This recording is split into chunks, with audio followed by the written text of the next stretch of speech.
Hello everybody, here's a Chilli review coming your way. Today we're gonna try to review Doctor Sleep. I say try because I think it's gonna be a tough one.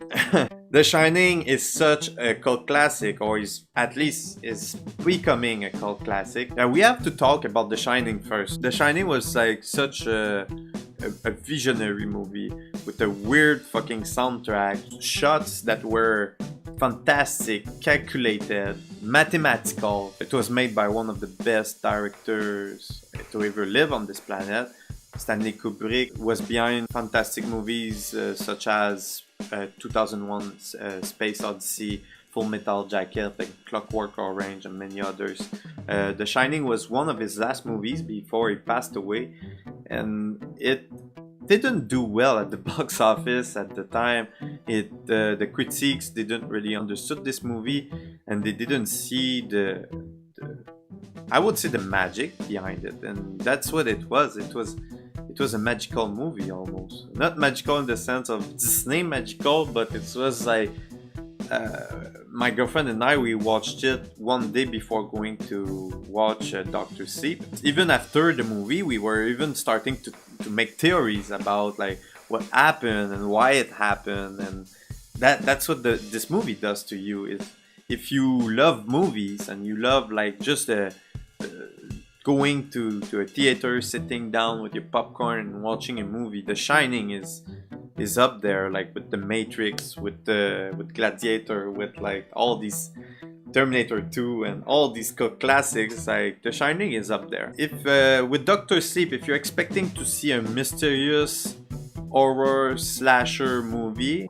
maybe you will be disappointed. It's just like, oh, am I watching an X-Men movie or a vampire movie?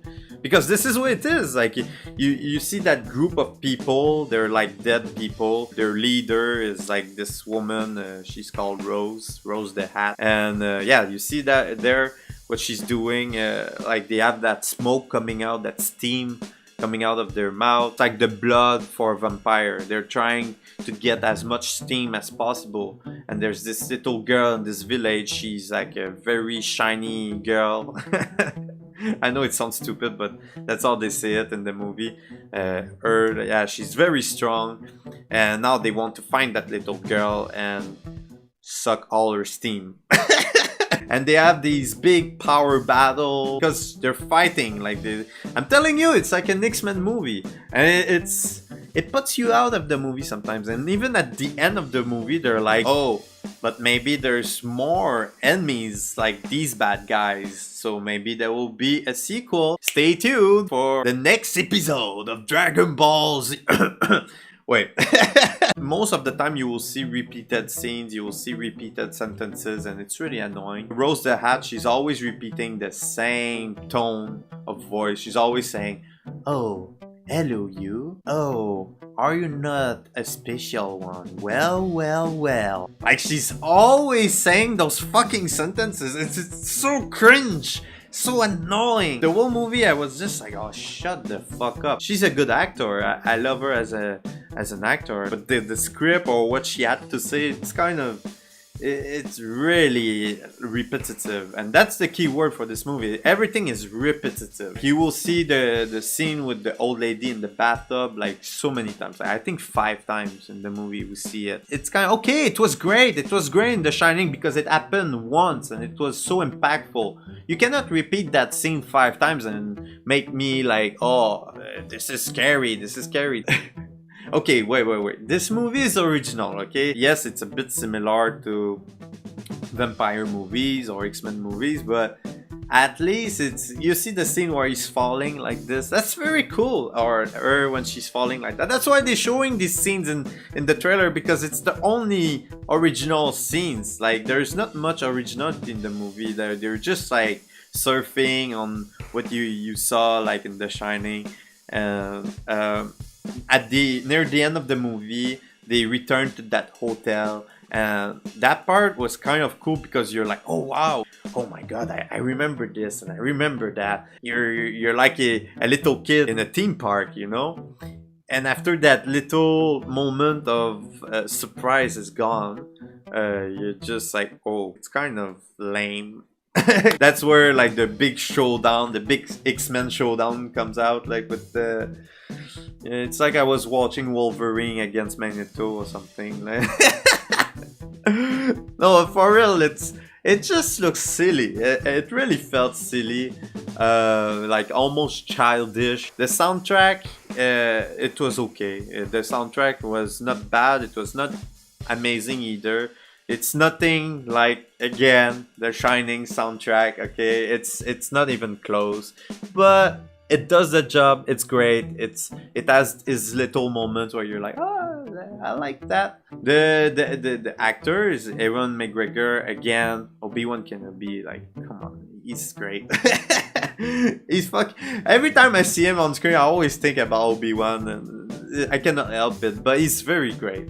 He was awesome in this movie. I love him from start to finish. The little girl, she's really good. It was one of her first big movies on the screen, and wow, I'm not even questioning why they chose her, because she's great. She was awesome. I really liked her.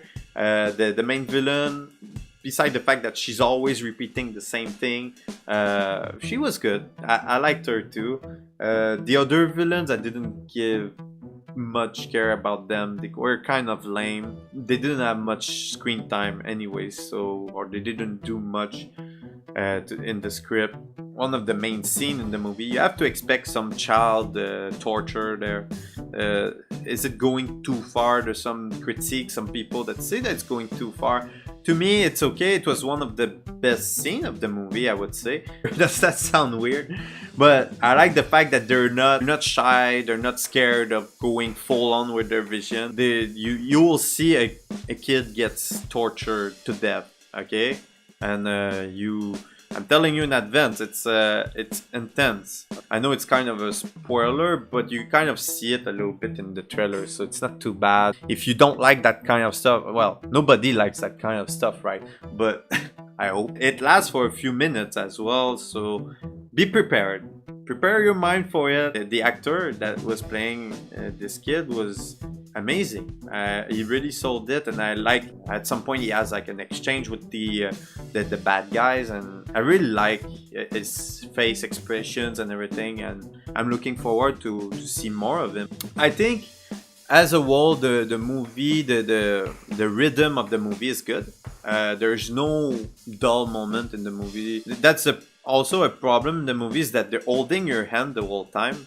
So you don't really have questions. It's not like The Shining where you had 1 million questions and you're like, oh, why this happened? And why there's a guy in a in a bear suit at some point? And you won't have these questions in this movie. They're holding your hand. They're explaining too much almost. Like, it's like, oh, that happened in The Shining, that's why. And this happened in The Shining because of this. It's like the movie Han Solo. It's exactly like that. Oh, that's how he got his gun. Or Han Solo, that's how he met Chewbacca, and that's how he got this spaceship. The mystery is gone. Doctor Sleep is a straightforward movie. It's doing what it wants to do, and it's holding your hand the whole thing through. Anyways, if you put all these little mistakes aside, it's not too bad of a movie. Seriously, like, I actually enjoyed it. Would I go see this movie again? Would I watch it again? I don't think so. Maybe I wouldn't mind watching it again, but it's just okay. Don't expect to be wow like The Shining. And if you never watched The Shining, I strongly suggest you take a good night, dim the lights, take a popcorn, a bag of chips, sit down alone or with a friend or with your loved one, and watch The Shining. It's a fantastic experience.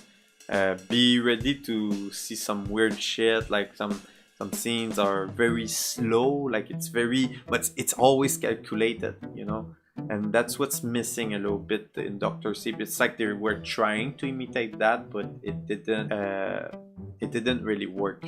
And that's a bit unfortunate, but it's big shoes to fill. I'm gonna give Doctor Sleep a green chili. Yep, it's a green chili. I enjoyed the movie. It's not gonna be a cult classic like The Shining. My rating for this movie is actually generous because even though there's all these mistakes, even though there's all these problems, it really works as a sequel. It wasn't easy to make a sequel of this, I think. It's big shoes to fill. It's a very old movie, like a 30 years old movie.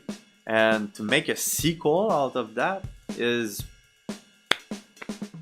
it's respectful towards the original material, not like a certain Terminator Dark Fate. Yeah, talking about Terminator Dark Fate, if you want to see another one of my recent movie reviews, I invite you to go watch. But it's a great movie. You have a good time. Don't expect the problems I mentioned. Yeah, you just have to enjoy the movie for what it is. Even if you're not a big movie junkie, you will like this movie. The movie fans out there that loves The Shining, you will be a bit disappointed. You will maybe find the generosity of giving it a pass, like I did. And thank you so much for watching this Chilli reviews. I will be back for more. Until then, I invite you to go see my most recent reviews, like the one that I made for Terminator Dark Fate. And until then, I wish you a beautiful day, a beautiful night, and I will see you next time.